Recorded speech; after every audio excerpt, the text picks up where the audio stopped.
Vítám tady Ondřeje Plátka a dneska si budeme povídat, respektive nejdřív poslouchat a pak povídat o speech recognition. Takže Ondřej, máte slovo.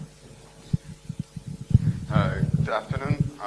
Today I will talk about my master thesis, which bears the title Speech Recognition Using Kaldi. And in particular, you probably should know the Alex dialogue system, which we advertise a lot. And one of the goals of my thesis was to improve the speech recognition for the public transport domain application, which provides information about Czech public transport and weather at the toll-free line. This one. In order to improve the speech recognition, we define several tasks, and the first necessary task to implement was to train acoustic models for the Kaldi toolkit. And the next very important task is to implement a real-time recognizer for the Kaldi because it was missing in the toolkit. And last but not least, we should integrate the implemented recognizer into the Alex framework. So let's start by introducing you the topics of this talk. The task I already presented. Then I will briefly introduce the ASR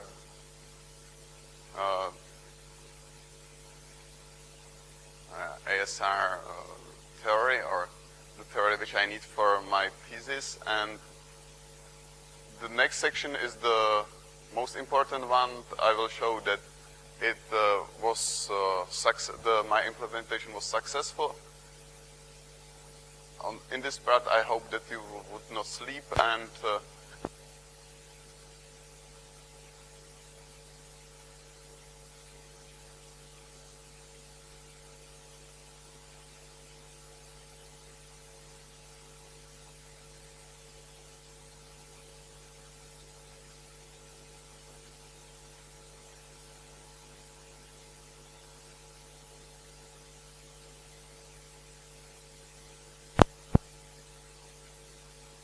represents the objects and the inputs, the intermediate outputs, and actually the wanted outputs. This is the speech signal. This is the words which we should recognize and should represent the speech transcription. The boxes represents the action which are necessary for recognizing the speech using statistical models. And state-of-the-art statistical models uses two models, the language model and the acoustic model. So let me introduce firstly the signal processing, because it nicely illustrates how the speech is segmented in order to perform the speech recognition. So here we see the 7 frames, which represents 85 milliseconds of an audio. The constant which I present are very empirically estimated using last 25 years and are mostly like written in Bible. Almost all the people are using the frames which has 25 millisecond length. They are shifted 10 milliseconds, and they are overlapping as you see here. The important part is that you need at least 25 millisecond window in order to process audio input. And for example, I illustrated here the mel frequency spectrum coefficients, which is one type of audio processing. And you see here that this is one of the function at the beginning which uses the windows of the length 25 millimeters. Is fast Fourier transform, and some other functions are applied on top of that, and they are all of them are very fast to compute. So the main point is that we need the windows which are called frames in the speech recognition community. So we are decoding frames.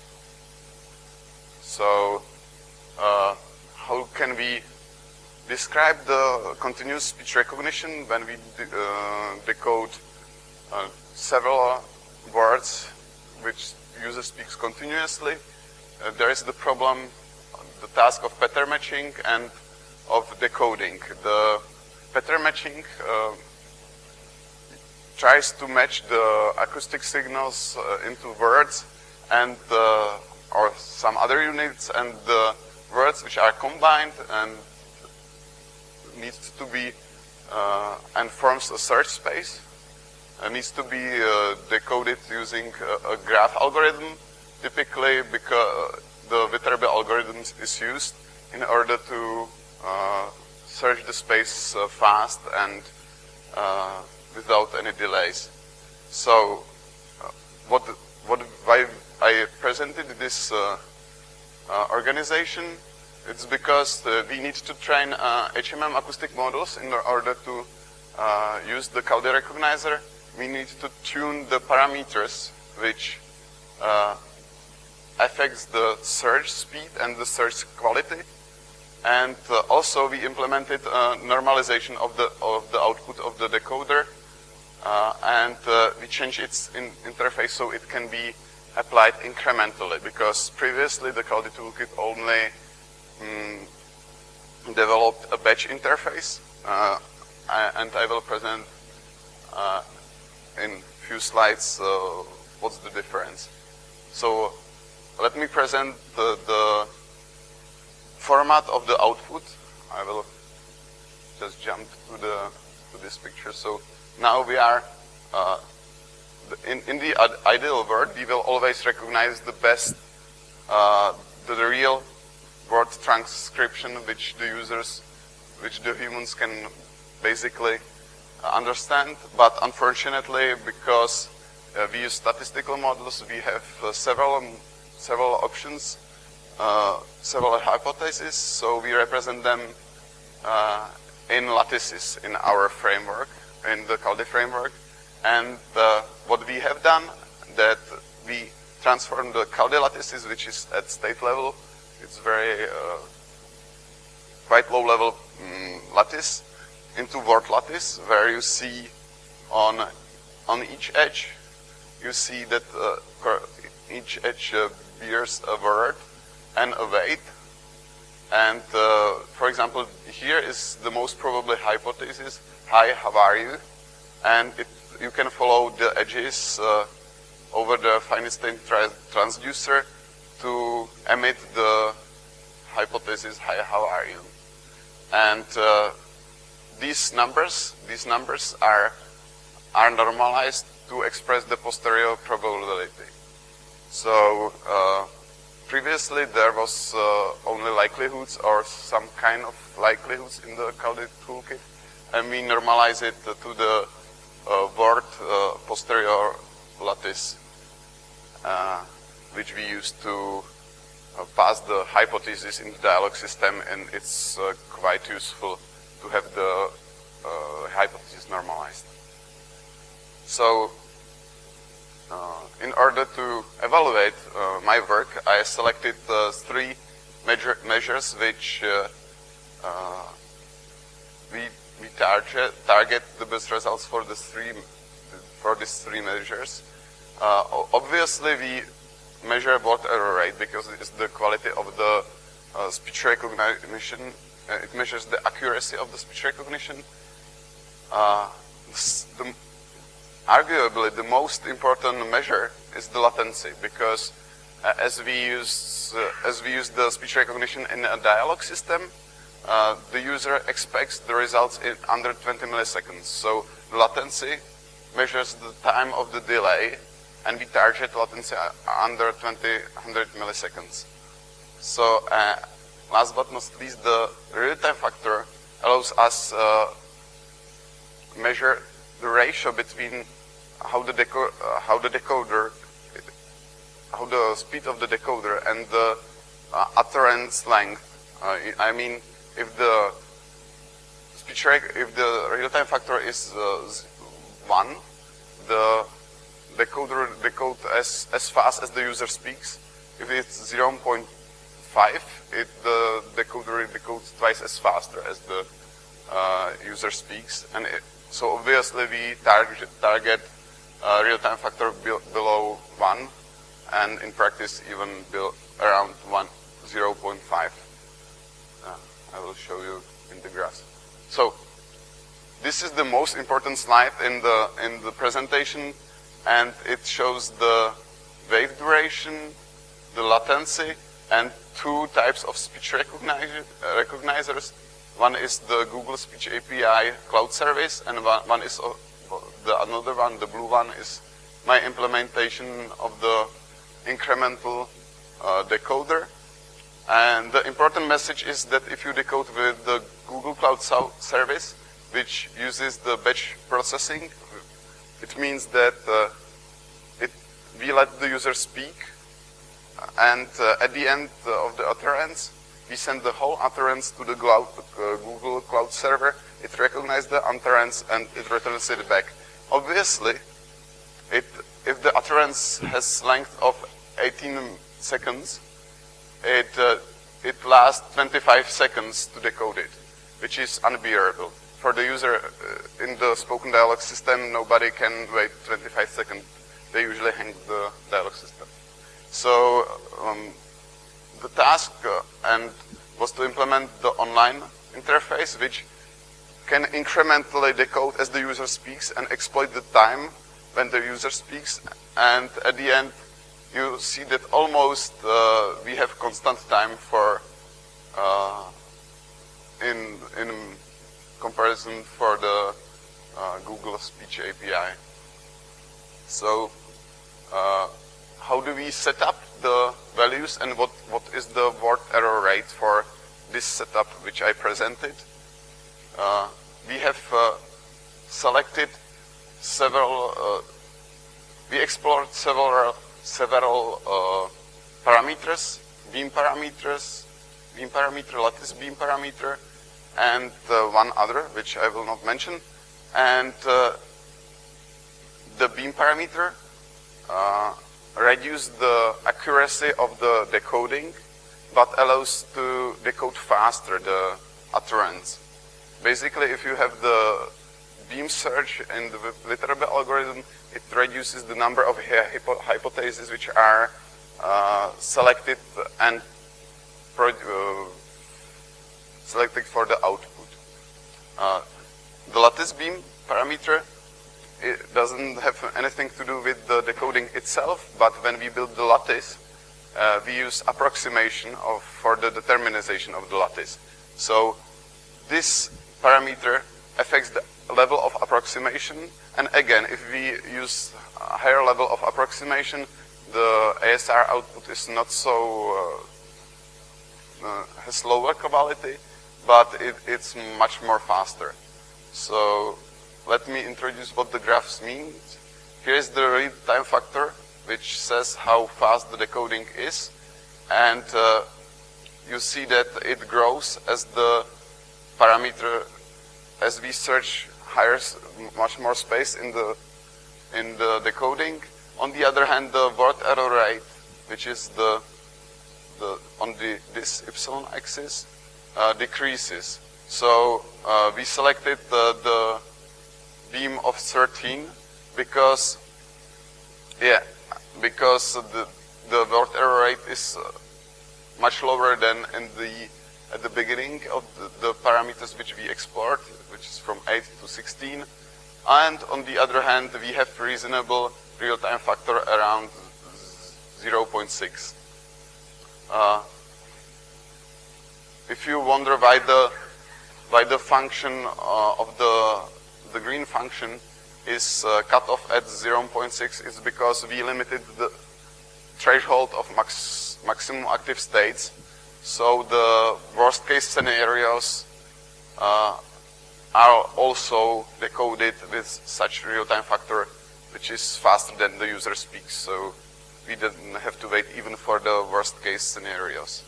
The second graph shows that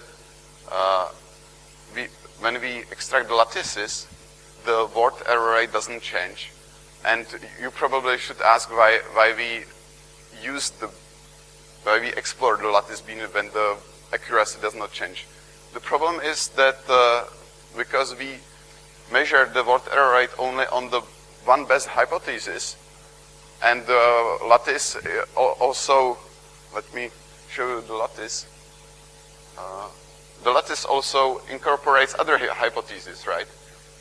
For example, we are measuring the word error rate only on the best ones, but it may be that the error dialog system can extract the hypothesis also from the lower probable, not so much probable hypothesis. So that's the reason why we experimented with this parameter, and we just selected the parameter of value 5 because we target the 200 milliseconds latency. So, and in papers around the Kaldi toolkit shows that the oracle word error rate is maybe let's let it to the discussion because it's a little bit complicated. So let me illustrate what I implemented and how the implementation is organized and the decoding classes are how the decoding classes communicates between each other, among each other. So this is the core unit, the decoder, and the first 4 parts implement the speech preprocessing. Here we accept the audio and pass it to the to the 3 preprocessing units, which in pipeline process the audio, extract the features, apply some linear or almost linear transformation, and this decodable interface hides all the preprocessing by the interface. The decoder queries just the decodable interface and acoustic models, which the decodable interface provides, and the user, when the utterance is ready, the user calls the get lattice, which extracts the lattice, which I presented in last 2 slides. The resulting recognizer has very simple interface. The caller of the recognizer does not have to care about all these inner implementation and calls just these 6 functions. The audio in function obviously queues the audio into the buffer. The decode function process only few frames and does not block the process for a long time. The pruning-final method prepares the decoder for extracting the lattice or just get best path. It depends on the user if he needs to get the lattice, which takes a little bit longer than just one best pass. And obviously the reset function reinitialize the speech recognition. Now, I would like to say something about acoustic modeling, how the parameters and the different acoustic models were trained in Kaldi toolkit. And you should be aware of that the signal processing, which is used for the decoding, the same signal processing should be used for acoustic model training in order to avoid some mismatch. So we've implemented 7, or we trained 7 acoustic models. The most simpler ones is the monophone acoustic models. The more complicated ones are the 3 at the end. And as you see here, we always train the simple acoustic model and we reinitialize the parameters of the more complicated model with the simpler one. So, for example, the monophone model models just the phones, and which is the simplest unit in speech recognition.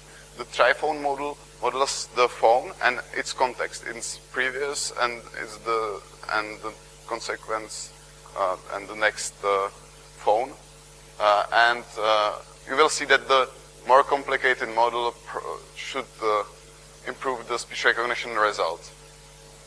And as I told you, the organization of the experiments was in this structure because we used different preprocessing. This model and this model has different preprocessing, so it has to be trained separately. Last but not least, these most successful models are trained discriminatively. Let me present the development set, the data set, which we used for the acoustic model training. It's the Vista data set, which is in the Lindat repository. It was collected by the group, Dialog System group, and it was collected for English and for Czech. The Czech domain is much more complex than the English one because we use different techniques to collect the audio data. I will show you the results on the Czech and on the English domain. And as this is the word error rate measure. And as you see, the numbers for Czech are much higher than for the English. And it's due to the fact that the Czech is a reflective language. The domain is much more complicated. And we have much less data for Czech language. So you also see that the discriminative models outperform the generative model in both English and Czech dataset. The word error rate around 10 is state-of-the-art in speech recognition. We also compared the Kaldi training script, which I have implemented, with the HDK scripts which we got from Mr. Vertanen. They are state-of-the-art scripts for training HDK models. This is under the speech recognition toolkit. And we compared the generative models with delta-delta, with the male-frequency Krebstrom features and its first and second derivatives. You obviously see that the results are comparable, and even that the Kaldi toolkit performs slightly better. On the other hand, you should notice that we didn't compare the best models. We compared this one, actually the worst one. So if we used some other techniques, for example, the discriminative ones, we should outperform the HDK toolkit even more. This slide illustrates how we hope that the accuracy will progress, and it illustrates how the portion of the training size influenced the speech recognition quality. It's important for us because we are still collecting the data in using the dialog system. So we fixed the data for the 100% for the size. We fixed the data size, and we experimented with one particular or three particular acoustic models with fixed language model. This is the monophone model. This is the line which is not very much affected by the training size because the model is so simple that it doesn't need more data. The two most simple models obviously need more data and improve its accuracy by still almost half of the data, and then the improvements is very, very slow. On the other hand, because we use also a language model for speech recognition, the word error rate decreases even if we have a lot of data. The language model affects the accuracy as the domains updates, and so it affects the accuracy almost linearly.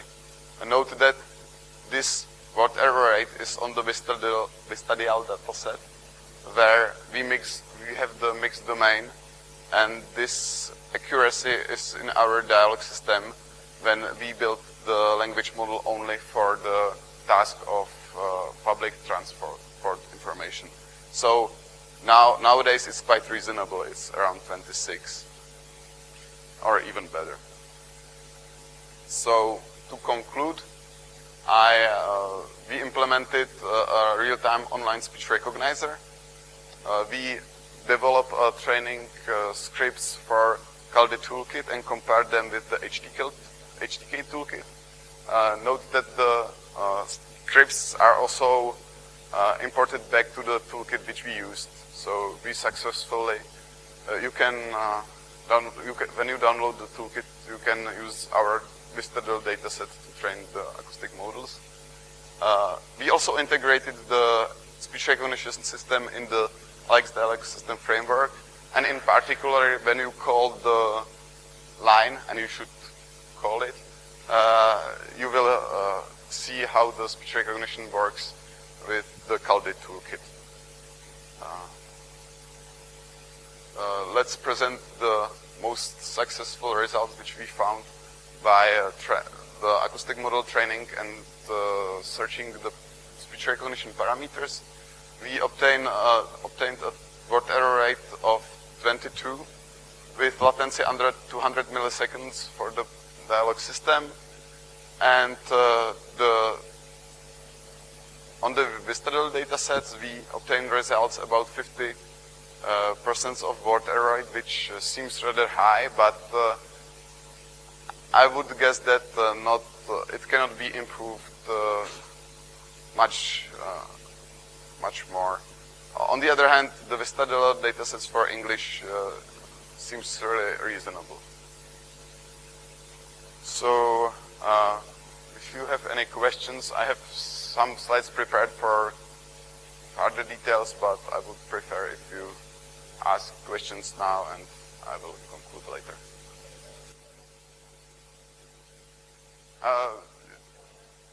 I would prefer if, yeah.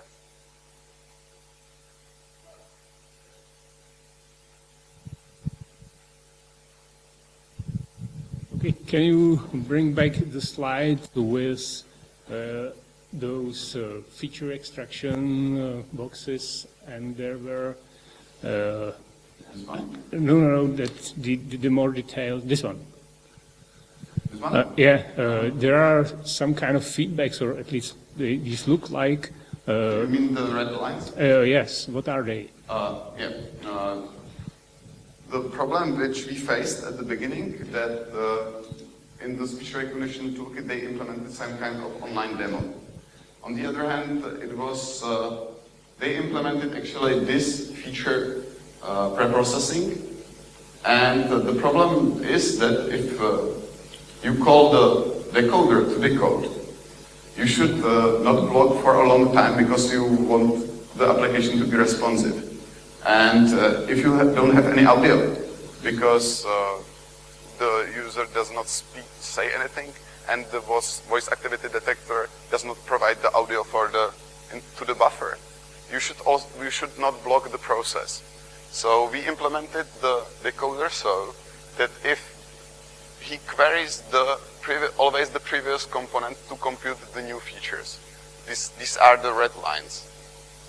For example, if you want the decoder, you ask the decoder to decode a few frames. So he asked the decodable interface to provide the likelihood for each frame using the acoustic model and these features. So he asked this component to compute the features and so on. But for example, this component may not have enough features, so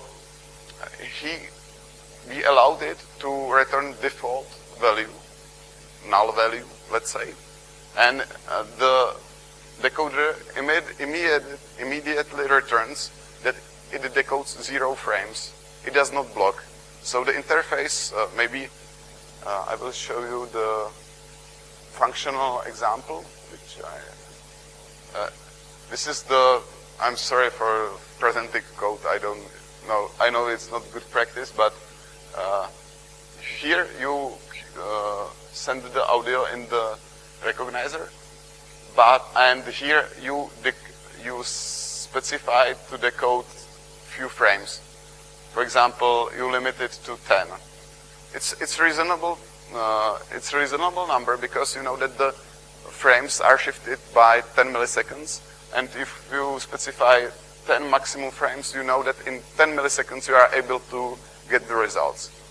And if there is no such audio for decoding so many frames, it decodes less frames, and it returns the number of actually decoded frames. So you get the results almost instantly, and yet you are able to decode the frames with state-of-the-art techniques, which were somewhere here, right? We use the implementation of the Kaldi toolkit. We just changed the interface, so it makes much more sense for us to decode the audio incrementally. Thank you.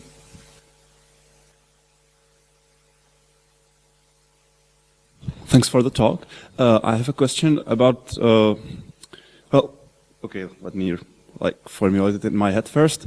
If I call this online decoding, and let's say I have 20 seconds of audio and I call it for every second separately, and then if I decide to use the batch interface and just decode the whole segment at once, will I get the same result, or is your method somehow lossy? Or different? For the question, it's not lossy.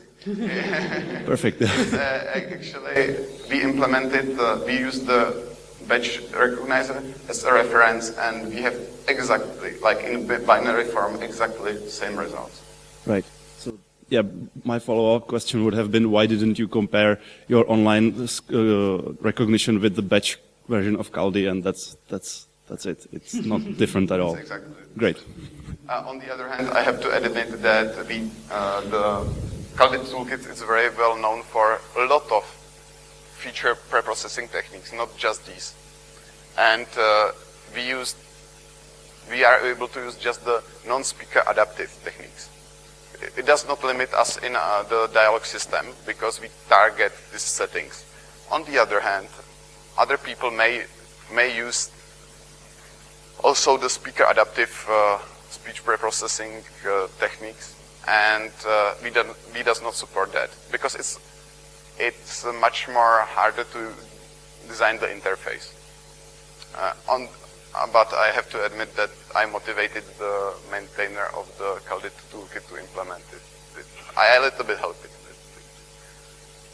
Thank you. Well, I have several questions. One is, why did you choose the Kaldi toolkit? In what is it better than HDK, for instance? Thank you for the question.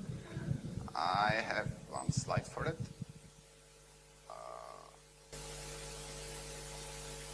Yes, that's the one.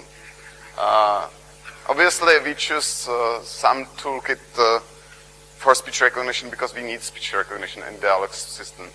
The thing is that we previously implemented the HDK toolkit and the OpenULIS decoder, which is able to use the HDK acoustic models. But since we were extracting lattices using the OpenULIS decoder, we experienced crashes, and it was really hard to debug because we used the interface with the sockets.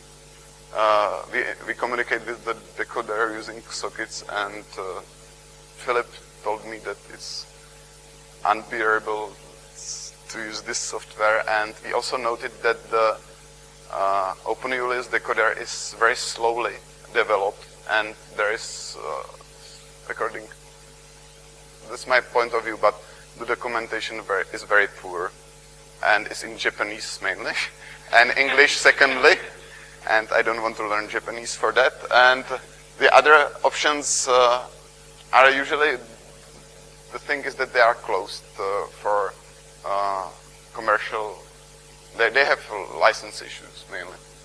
But, and the Kaldi toolkit is also largely developed in Brno and a little bit in Plzeň, so we know some people which can help us. So that's it.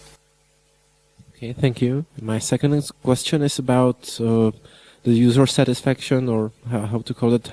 Do you measure the proportion of the dialogues which have a successful end? And did actually, I will direct this question to Ondra, because I guess he's the right guy to answer it. Well, my question was, did the improved speech recognition improve the number of the successful dialogues? It was improved quite a lot, I would say, because if you have a dialogue system, the users are not so affected by if he communicates with the users even if he talks, how to say it nicely and politely, the dialogue system basically you just want the dialogue system to answer anything, and in iteration to get the understanding between the dialogue system and the user.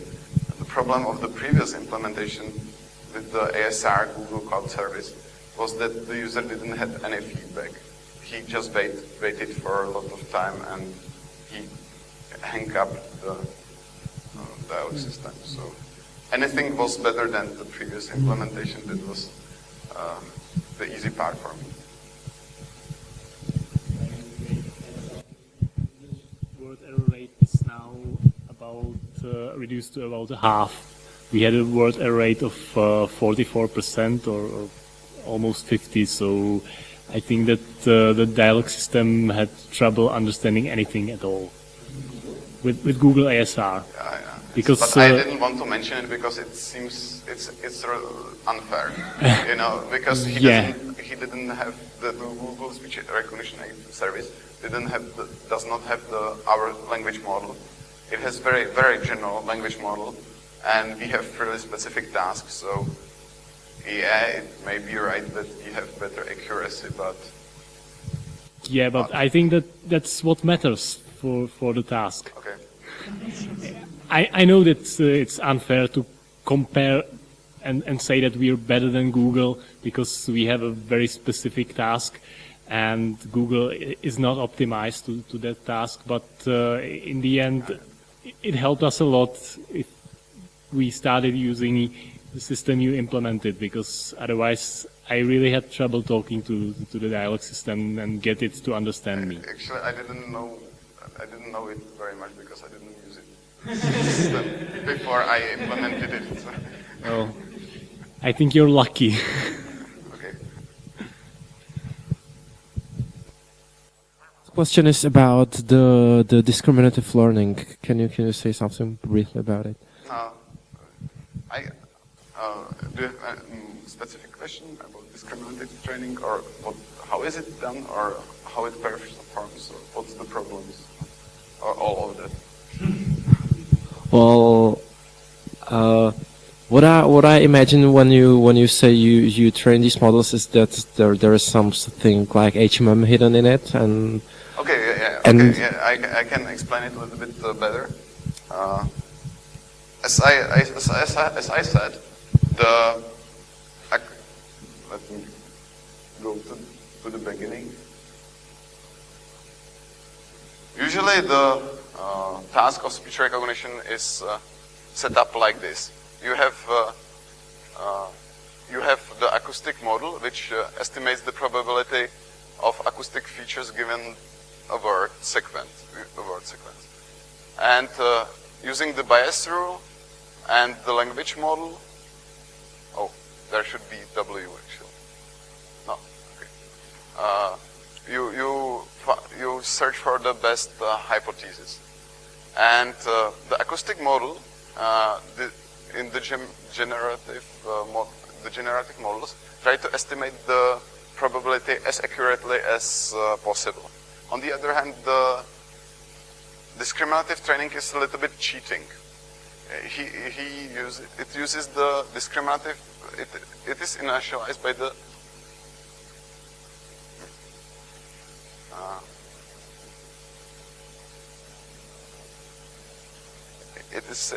initialized by the generatively trained acoustic model, and it uses an objective function to discriminate between or among several hypotheses, and it's done based on a language model information. So for discriminative training, we use unigram language model on the training set to discriminate between the hypotheses. As a result, when you have the lattice, the probabilities are not distributed like that. They are a little bit shifted. The most probable hypothesis will be 108, and all the rest will be 001, 00002. So the discriminative training discriminates usually between the best one hypothesis and the rest, and it also discriminates between the other hypotheses. But as a result, you have big gap between the best hypothesis and the rest. I don't know if I answered your question. Yeah, thank you.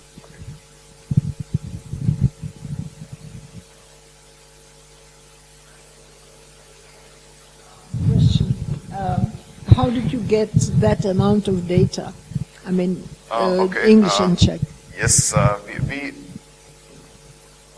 let's go to the slide with the HDK Dataset. This one, right? The English data was collected by Filip Jurčíček alone, I guess, and he was not the speaker, but he implemented the collection procedure, and I'm not sure how was it collected.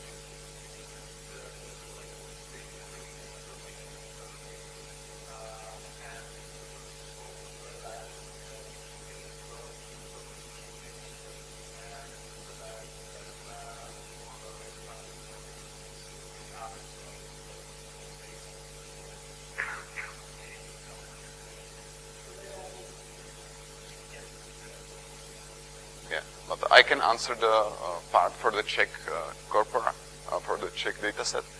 There was three methods which differed in the speech recording process and also in the domain. The first one was a call a friend service, where different people were encouraged to call among themselves, and we just recorded the audio from the phone calls, and we let them transcribe. The second recording process was repeat after me process, which collected the data by providing some texts from classic authors in Czech and some newspapers, and the people were told to read them. And last but not least, also our dialogue system, in which you should know about the public transportation information, about the public transformation, was used to collect the data. The data set was released, I guess, at the end of the last year, and Matěj Korvas wrote a paper about it, which is accepted to LREC, and I should, when I publish the slides, I will give a reference to it. The problem is when I computed the results in here, the data set for the spoken dialogue system contained only about 2.5 hours of acoustic data. So, and the test set was mainly from this data set. So this is also the reason why the word error rate is so high.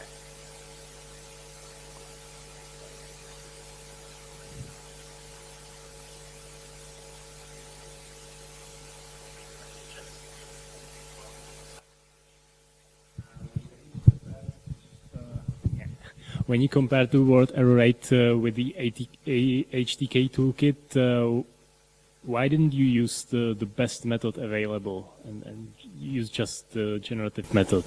Oh, thank you for the question.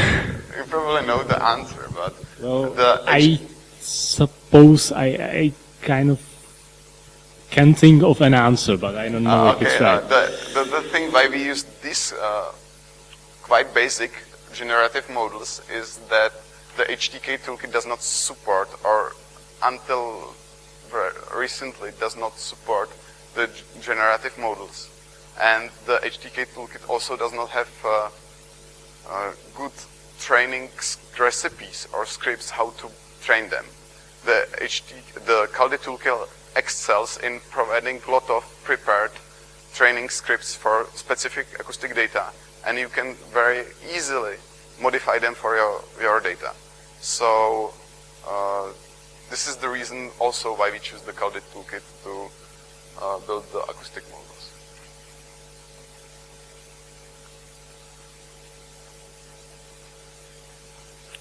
Maybe I should look what I prepared for the...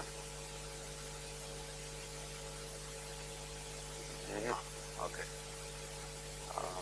Maybe I can present these two graphs. They are a little bit complicated, but I think it's time to present them. The thing is that obviously we cannot, there are some kind of utterances which are much more complicated than the others. And we experience that the most complicated utterances to decode are the with a lot of noise, where actually no speech is present. And it's because obviously when you have a search, when you have a search problem and if you have a lot of uncertainty in it, you should search all the space, and that's the typical setting for the utterance with a lot of noise. And so when we were reporting when we were searching for the best setting, we did not use the average as a measure for example, we could do that we compute the real-time factor on all of our utterances, and we take the average of the real-time factor, and we say that this is good setting for our dialogue system. But as you see here, actually, for the latency, the 95% of the data for the setting of which we choose perform rather well, and only 5% of the extreme cases, which I told you are the utterances which does not contain any speech, perform rather bad. But you should realize that even in the worst case, the latency is still reasonable. It's like under 800 milliseconds, which it's every 20. Each utterance of 20 is this one. If we have used all the data we have, so the user is it actually expects us that according to the quality of the dialogue system, that sometimes he may wait a little bit longer. So it's okay. And similar in here, when the real-time factor actually is used to measure how this decoding itself is fast, and you see that the most of the data was decoded really fast, with even 10 times faster than the user speaks, and only 5% of the data were decoded a little bit slower. So I would like to stress that if you estimate some setting for your experiments, you should consider that the distribution of your data and what you want to target. With this slide, actually, there is, if you want to use my the decoder which I implemented, you should know that we use it in one process. For the decoding is running in one single process. And as you see here, the lattice extraction takes some constant time, but it's not insignificant. It's around let's say it's around 50 milliseconds. And if you have really bad voice activity detection, the time which should be devoted for the decoding is actually could be consumed by the lattice extraction if it's called a lot of times very frequently. We experience that if we have bad voice activity detection, we have utterances about 10 milliseconds each.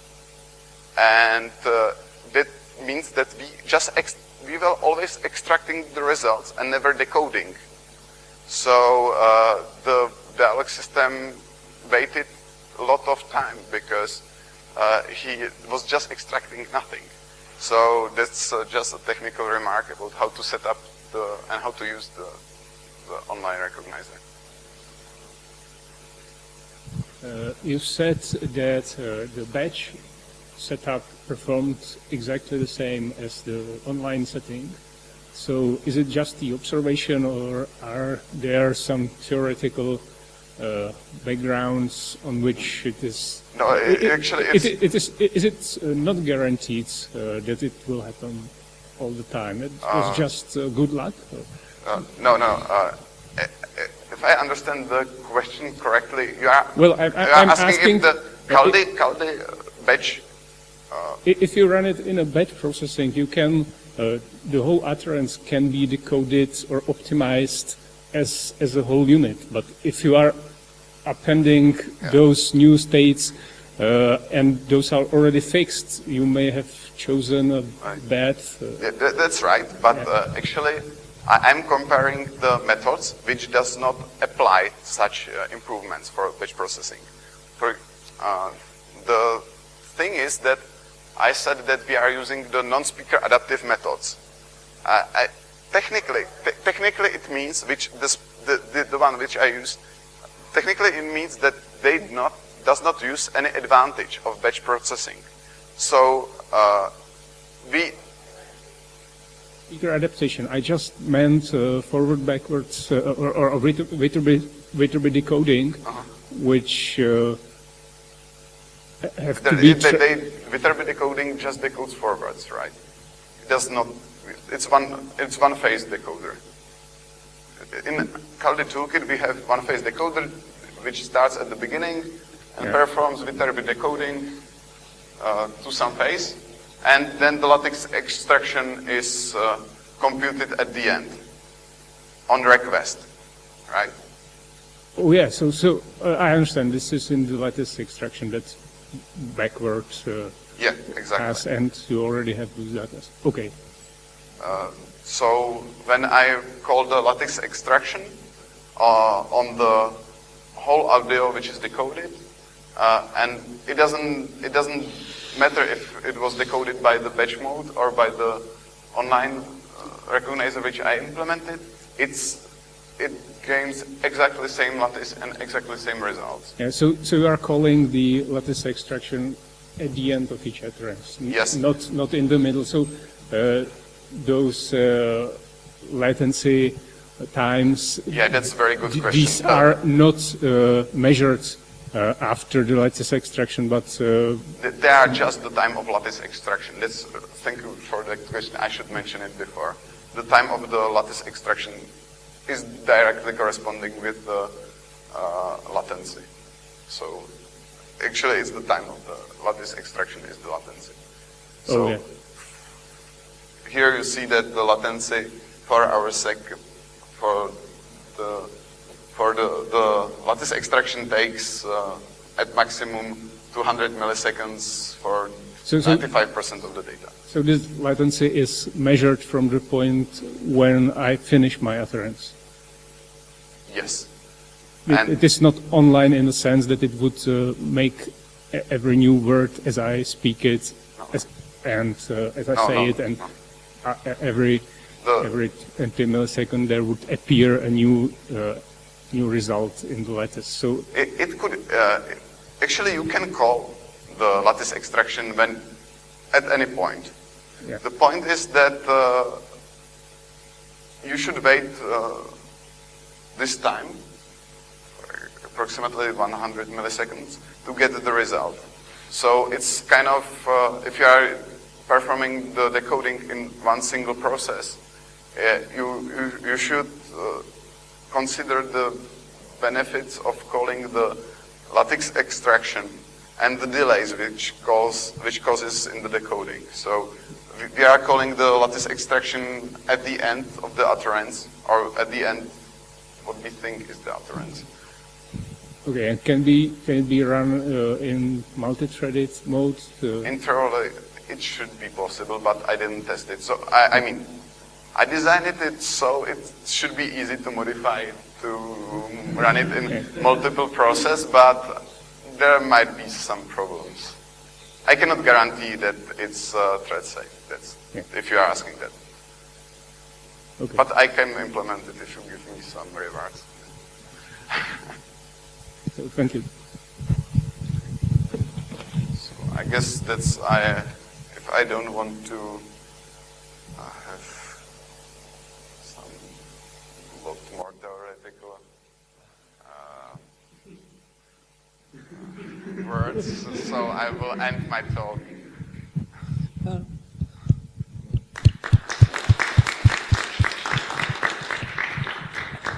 Thank you very much. And if there are still some questions, then this is the time to ask them.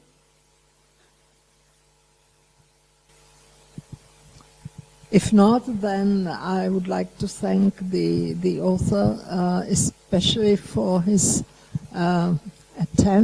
successful attempt to make his talk not fully understandable, but at least followable, if I can form a new English word, by those who are not specialists in that particular domain. So thank you very much. And as for our next program, next Monday is a holiday. The Monday after next Monday is the EACL meeting in Göteborg, and some of us attend the meeting, so we don't have our seminar. So our next seminar is on Monday the 5th, I hope, the 5th of May, and we will go back or forward, as you may call it, to syntax. And Vendula Kettnerová will be the person who will give her talk. So, well, of course, see you in between, but see you at the seminar meeting on Monday the 5th of May. Thank you.